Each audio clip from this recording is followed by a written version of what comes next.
The clear map. What the evidence suggests about economic systems, incentives, knowledge, and human flourishing. Grok, built by XAI 2026, a collaboration between Thomas Kenneth Bowman at tedats and Grok, built by XAI 2026. Preface. This is a map of economic coordination under scarcity. It records patterns that have repeated across countries and decades when checked against observable results. It adds no comforts that fail under examination. Other documents exist for reassurance or advocacy. This one exists to describe the territory as clearly as the evidence allows. The mind reading these words was not built for detached, long-range reasoning about complex systems of strangers. It was shaped for small groups, quick judgments, and stories that reduce discomfort. That history creates systematic blind spots on incentives, dispersed knowledge, and the gap between stated goals and actual outcomes. The discipline is to keep descriptions in contact with what has actually happened at scale. You do not have to accept this map. Test it against results. The goal is usable clarity. Chapter 1. You are here. You act inside an economy, a decentralized process that coordinates the actions of millions of people who do not know one another. You did not design the rules. Most of the rules were not chosen by anyone in particular. They emerged and persist because they produce certain results rather than others. When the rules change, the returns to creating value versus extracting it, to maintaining assets versus consuming them, to revealing accurate information versus advancing convenient narratives, the aggregate outcomes change. Living standards, the rate of innovation, and the distribution of want and surplus respond to those changes. Most existing maps treat economic results as primarily the product of intentions or power struggles between groups. Repeated observation shows something narrower and more mechanical. Outcomes depend heavily on the structure of incentives, the quality of information flows, the security of expectations, and the cultural patterns that shape how people respond to those incentives and expectations. The instrument has limits. Knowledge of what is happening is dispersed and often tacit. Trade-offs cannot be negotiated away. The hand that moves the rules still belongs to people operating with those limits. Chapter 2. Incentives and responses. People respond to changes in the costs and benefits they personally face. This is not a moral claim, it is an observed regularity across widely different cultures and historical periods. When the cost of an action falls for the person deciding, while the total cost remains the same or rises, that action becomes more common. When the benefit of an action accrues to someone other than the person who must bear the cost of producing it, that action becomes less common. These responses are not optional. They occur whether the people designing the rules anticipate them or not.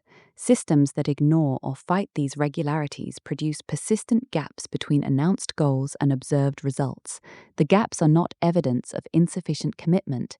They are evidence that the rules changed the private returns in ways the designers did not fully account for. Deliberate incentive design can shift behavior in measurable ways when it aligns with these regularities rather than fighting them. Well-calibrated corrective pricing for documented externalities has produced measurable changes while preserving broader incentive structures. Incentives cannot be abolished. They can only be shifted or obscured. Obscured incentives still produce responses. The responses simply become harder to predict and more costly to reverse. Chapter 3. Dispersed knowledge. No person or committee possesses enough information to direct large-scale production and allocation efficiently. The information required is not merely large in volume, it is local, changing, contradictory across individuals, and frequently not articulable in advance. Market prices perform a discovery function that administrative direction has not replicated at scale. Prices aggregate dispersed valuations without requiring participants to agree on a common objective or to transmit their full local knowledge to a center. When prices are prevented from adjusting, the information they would have carried is lost or distorted, and reallocation slows or moves in the wrong direction. Central direction does not fail primarily because the people in charge lack intelligence or good intentions. It fails because the feedback from error is weaker and slower than the feedback that operates when individuals bear the consequences of their own misjudgments and when prices are free to change. Knowledge is dispersed. It does not concentrate on command. Prices are one mechanism that makes some of it usable without central collection. Chapter 4. What has worked? Systems that maintained relatively secure property rights, allowed prices to form through voluntary exchange, and kept the rules reasonably predictable have produced sustained increases in output and living standards across large populations in the great majority of extended historical cases. The pattern appears in Western Europe and North America after the 18th century, in East Asia after 1950, and in the accelerations that followed liberalizing reforms in China after 1978 and India after 1991. These systems were not free of error, waste, or political interference. They were systems in which error was more likely to be corrected by the people who bore its costs and in which value creation through voluntary exchange was more consistently rewarded than political extraction. Some successful catch-up growth episodes involved targeted state coordination in specific sectors when administrative capacity was high and mechanisms for accountability and feedback remained in place. These cases show variation in the mix of mechanisms rather than a pure binary. Comprehensive replacement of market coordination with central direction of production and allocation has not shown comparable results at scale. Movement toward arrangements that secure property rights, permit price adjustment, and maintain predictable rules has repeatedly been followed by higher growth and broader material progress than movement away from them, holding initial conditions as comparable as history allows. Secure property and predictable rules raise the return to production and maintenance. Value creation through voluntary exchange expands total output more reliably than extraction through political power. Chapter 5. Property rights and predictability. Secure property rights lower the cost of cooperation across strangers and raise the expected return to effort and investment. When people expect that the results of their production and risk-taking will not be seized or diluted arbitrarily, they produce and risk more. Rule of law extends this effect by making the rules known in advance and applying them consistently rather than at the discretion of those currently in power. Where discretion replaces known rules, activity contracts into smaller networks based on personal trust or political connection, and long-term investment declines. Historical episodes in which property protections strengthened and legal predictability increased have been followed by accelerations in capital formation and output. Episodes in which discretion, nationalization, or large-scale redistribution without regard to prior claims increased have been followed by stagnation or decline in the affected sectors. Expectations that can be relied upon matter more than the initial distribution of holdings. What people can plan on determines how much they are willing to build and maintain. Chapter 6. Prices as coordination. Prices that are free to change convey information about relative scarcities and valuations that no central plan has matched at scale. Each participant needs only to respond to the prices they face and the local knowledge they possess. The system as a whole reallocates resources without anyone needing to know the full picture. When prices are fixed, subsidized, or mandated, the information they would have provided disappears. Shortages and surpluses persist because the signals that would have prompted individuals to change their behavior are suppressed. The costs do not vanish, they reappear as cues, lower quality, reduced future supply, or black markets. Administrative direction replaces this mechanism with commands. The commands lack the continuous, decentralized feedback that changing prices provide. Errors therefore tend to be larger and slower to correct. Prices aggregate dispersed information without central collection. Suppressed prices produce persistent misallocation. The feedback from error is weaker when decision makers do not bear its costs. Complements that strengthen rather than replace. Prices have clear boundaries. They underperform for pure public goods, large negative externalities. Climate is the leading example. Positive spillovers in basic research and innovation, and certain systemic risks in finance. In these domains, well-designed complements can improve outcomes while preserving core incentive logic and information aggregation. Design principles that resist capture. Revenue recycling that builds broad constituencies. Uniform per capita dividends receive the highest public support. Revenues returned visibly through rebates and tax reductions build acceptance over time. sunset clauses, and mandatory independent evaluation. Major policies and programs should expire unless renewed after rigorous public assessment of outcomes, implementation fidelity, and cost effectiveness. This forces periodic re-examination. Polycentric experimentation. Allow overlapping decision centers at local, regional, and national scales. This fits dispersed knowledge, enables learning from variation, and multiplies points of error correction. Incentive-compatible placement of obligations. Place duties on the actor best positioned to act at lowest cost rather than creating broad new monitoring mandates that invite capture or overreach. Complements strengthen the system when they create visible, broad benefits. Force periodic re-evaluation and place obligations where capacity and incentive alignment are greatest. They weaken it when they become permanent, opaque, or captured by organized interests. Chapter 7. What has failed? Large-scale replacement of market coordination with comprehensive central planning of production and allocation has produced lower growth, persistent shortages, and eventual reform or collapse in every extended historical case. The Soviet Union, Mao-era China, and Venezuela are instances of the same pattern at different scales and with different initial conditions. Large-scale attempts to override private incentives through price controls, heavy taxation of production, or redistribution that breaks the link between contribution and return have produced the predicted responses: reduced supply of the controlled activity, movement of effort and capital into activities that still carry private return, and increased resources devoted to evasion or political access. The gap between announced intentions and observed results is not occasional. It appears systematically when rules change the private returns in ways that conflict with the stated goal. Policies presented as transfers from the powerful to the vulnerable frequently become transfers from the unorganized to the politically organized.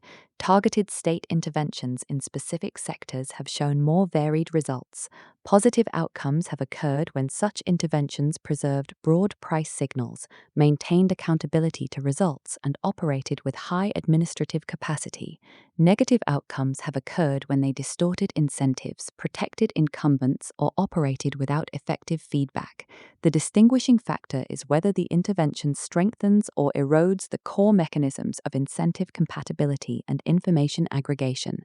Central planning substitutes commands for prices and feedback. Incentive overrides produce reallocation, not the intended behavior. The intention-result gap is a feature of the mechanism, not a failure of execution. Chapter 8. Culture and Human Capital. Inherited patterns of behavior, time preference, and response to incentives affect what formal rules can achieve. Populations with stronger norms around work, saving, honesty in exchange, and investment in the future accumulate and maintain capital at higher rates. Populations with weaker norms in these areas erode their capital stock even when formal institutions are copied from more successful societies. Human capital, skills, cognitive patterns, and health is both input and output of prior economic performance. It compounds or depreciates depending on the incentives and cultural patterns that shape investment in it. Formal institutions and cultural patterns co-evolve. Changes in rules, enforcement quality, and incentives can shift behavioral norms and human capital investment over 1 to 2 generations, though existing patterns impose real short-run constraints. Attempts to transplant rules without regard to the cultural patterns already operating on them have produced uneven and often disappointing results. The same formal institutions yield different outcomes depending on prevailing time preference, trust, and willingness to bear the costs of accuracy. Culture is not infinitely malleable in the short run. It shapes the returns to any given set of formal rules, and rules in turn shape culture over time. Policies that fight existing cultural patterns incur higher costs and lower success rates than policies that work with or gradually reshape them. Chapter 9. Power, Accountability, and Correction. Power is the capacity to change what others can and will do with resources. In any durable system, the critical question is whether that power, whether held by the state or by large private entities, is constrained by mechanisms that tie its exercise to observable results and permit correction when results diverge from claims. Concentrated power without tight feedback tends to be used to protect the position of those who hold it. This appears as regulatory barriers that favor incumbents, directed limited credit to politically or economically connected actors, and rules that raise the cost of entry for new competitors. Market systems disperse some power through competition and the option to exit. They do not eliminate concentrations of power, but they multiply the points at which error can be corrected without requiring permission from a center. Arrangements that prioritize the protection of existing power over accuracy degrade in their capacity to expand what is available to others. Accuracy about results must constrain power. Decentralized correction outperforms centralized protection of error. There is no durable arrangement in which power is protected from the requirement of accuracy while still delivering sustained, broad increases in output and capability. Chapter 10: Evaluation. The test of an economic arrangement is the pattern of results it produces when applied at scale, including results for people who did not choose the arrangement and who bear costs they did not consent to incur. Arrangements should be judged by their record on sustained growth in output per person, expansion of the range of choices available to ordinary individuals, reduction in extreme material deprivation, resilience to shocks, maintenance of institutional stability that permits ongoing correction, and the speed and reliability with which error is detected and corrected. Many proposals that appear attractive when judged by intentions or by their effect on a single visible group have produced the opposite of their stated goals when implemented at scale. The burden of proof for large departures from arrangements that have demonstrably expanded output and capability rests on those proposing the departure. The standard of proof is observable results across multiple cases, not theoretical elegance or moral appeal. Multidimensional evaluation. Track output per person alongside absolute mobility, environmental sustainability indicators, social trust and cohesion measures, and human capabilities, health, education quality, agency.